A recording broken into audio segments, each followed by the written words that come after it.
Yossi Kuperwasser, you're Senior Fellow with the Jerusalem Centre. You're here in the Parliament today to see what lessons can be learned from Israel and how you've dealt with your terror threat. What are the lessons for Europe, do you think? Well, I think that the main lesson is that terrorism is a national security threat, and it has to be treated as such.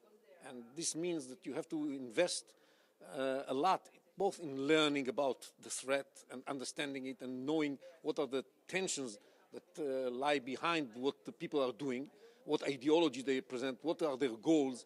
And you have to invest a lot of resources in fighting against it, because it is a national security threat.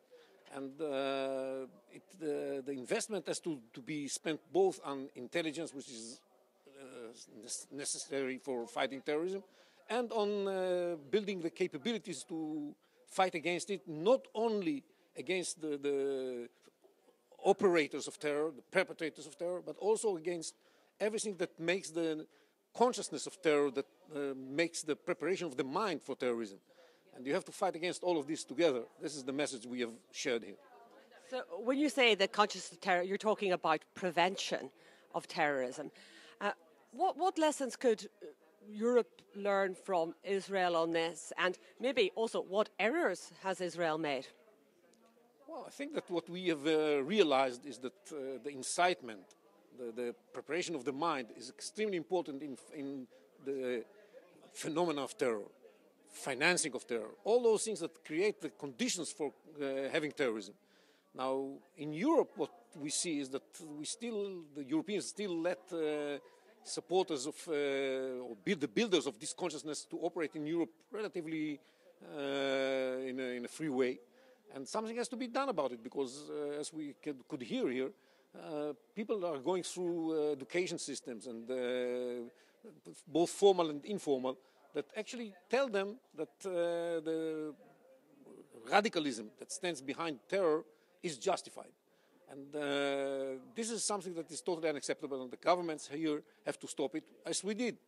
And what we did is not enough, because unfortunately not everything is under our control, and we have some neighbors who support this idea, coming from Iran, coming from Qatar, coming from other Muslim Brotherhood groups and ultra-radical Islamic groups, and we have to fight against it, and coming also from the Palestinian Authority, who pays 7% of its budget as salaries to terrorists who are convicted and spend time in Israeli jails. So this is an entire structure that builds the infrastructure that enables terror. We have to fight against it. We are trying very hard in Israel. As you said, we are not always successful, but at least I think we understand what we have to do. And I think that the Europeans have to do the same if they want to put an end to this phenomenon of terrorism that is hunting them. Security solutions, we're never going to have enough resources to match a terror threat. Ultimately, you need a political solution. Is there a lesson from Israel on reaching a political solution? Well, Israel is trying, and the issue is that from the point of view of the terrorists, a political solution is not enough. The only political solution they want is a total change in the world order, a total change in the order in the relations between Palestinians and Israel. And that's something that is impossible. So we have to, first of all, convince the terrorists, that's what I was saying. First of all, you have to convince the terrorists that terrorism is not going to lead them to where they think they want to go. And if you manage to convince the terrorists to change their goals, to understand that the goals that they are trying to achieve through terror are not achievable, then you can work out some sort of a political solution.